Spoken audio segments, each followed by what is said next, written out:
வாழ்க வளமுடன். அகத்தாய்வு பயிற்சியின் நோக்கங்களும் பயன்களும். நம் மனவளக்கலை பயிற்சியில் மனதை வளப்படுத்தும் கலை.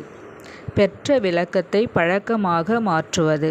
விலங்கின பதிவுகளை நீக்கி தெய்வீக பதிவுகளை ஏற்படுத்த தனி மனிதனுக்கு அளிக்கப்படுகின்ற பயிற்சி. இப்போ மனவளக்கலையில் 4 அங்கங்கள் உள்ளது. அது என்னென்ன? 1 அகத்தவம், 2வது அகத்தாய்வு, 3வது குணநலப்பேறு, 4 முழுமை நலப்பேறு. அகத்தவம் என்பது என்னன்னா, மனம் தன் திறமையையும் வல்லமையும் பெருக்கிக் கொள்ளும் பயிற்சி. அதுக்கு நம்ம அகத்தவத்தை நம்ம தியானம் செய்யும்பொழுது அந்த நிலை நமக்கு கிடைக்கும்.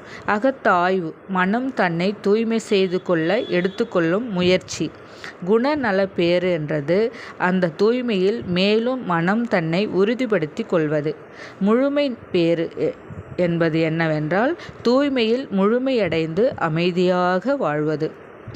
அகத்தாய்வு இந்த பயிற்சியை நம்ம மேற்கொள்ளணும். அதுக்கு ஒரு 5 பயிற்சி மனவளக்கலையில் இருக்குங்க. 1 எண்ணம் ஆராய்தல். அதாவது நம்மளுடைய எண்ணத்தினால்தான் நமக்கு எல்லா நிலையுமே கிடைக்கிறது. நன்மை தீமை அனைத்துமே எண்ணத்தினால்தான். அதனால்தான் அந்த எண்ணத்தை ஆராய சொல்லி பயிற்சி கொடுத்துருக்காங்க குரு. அதுக்கடுத்து ஆசை சீரமைத்தல். நம்மளுடைய ஆசை இருக்கணும், ஆனால் அதை எப்படி அளவோடு இருக்கணுன்றதை இந்த பயிற்சியின் மூலமாக கொடுத்துருக்காங்க. சினம் தவிர்த்தல். ஏன்னா கோபப்படுவதனால் மற்றவர்களை விட தனக்கு தான் ஃபஸ்ட்டு துன்பம் வருது. அதனால் அந்த கோபத்தை நம்ம தவிர்க்கணுன்றதுக்கான பயிற்சியின் மூலமாக கொடுத்துருக்காங்க. கவலை ஒழித்தல். கவலைப்படுவதனால் நம்மளுடைய ஆற்றல் எல்லாம் செலவழிங்கிற நிலையில் நம்ம போயிடுறோம். அதனால் நம்மளுடைய ஆற்றலோடு நம்ம வாழ முடியல. அதனால் அந்த கவலை ஒழித்தல் பயிற்சி கொடுத்துருக்காங்க. அதுக்கப்புறம் நான் யார், எண்ணத்தை ஆராய்ந்து ஆசை சீரமைத்து சினம் தவிர்த்து கவலை ஒழித்தால் நான் யார் என்ற அதன் மூலமாக நம்மளை உணர்ந்து வாழ்வதற்கு இந்த பயிற்சியில் பாடத்திட்டங்கள் இருக்கின்றன. இப்போ அகத்தாய்வு பயிற்சியின் நோக்கம் என்னன்னா, தன் உடலை உயிரை மனதை பற்றி சிந்தித்தல். ஏன்னா நம்மளுடைய உடல் நன்றாக இருந்தால்தான் நம்மளுடைய மனம் நன்றாக இருக்கும். மனம் நன்றாக இருந்தால்தான் அந்த உயிரை நாம் சரியாக பயன்படுத்தி கொள்ள முடியும். இச்சிந்தனையின் பயனாக தன்னுடைய குறைகளை உணர்ந்தல்.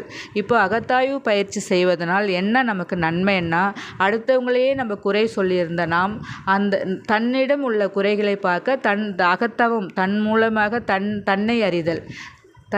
தன்னை சிந்திக்கும்போது தன்னுடைய குறையை பார்க்கும்போது நம்ம திருத்தி கொள்ளும்போது நம்மளுடைய அடுத்தவங்களுடைய குறையை பார்க்கறதுக்கு நமக்கு டைமே இருக்காது. அந்த நிலை தான் எது நமக்கு உதவி செய்யுதுன்னா இந்த அகத்தாய்வு பயிற்சி.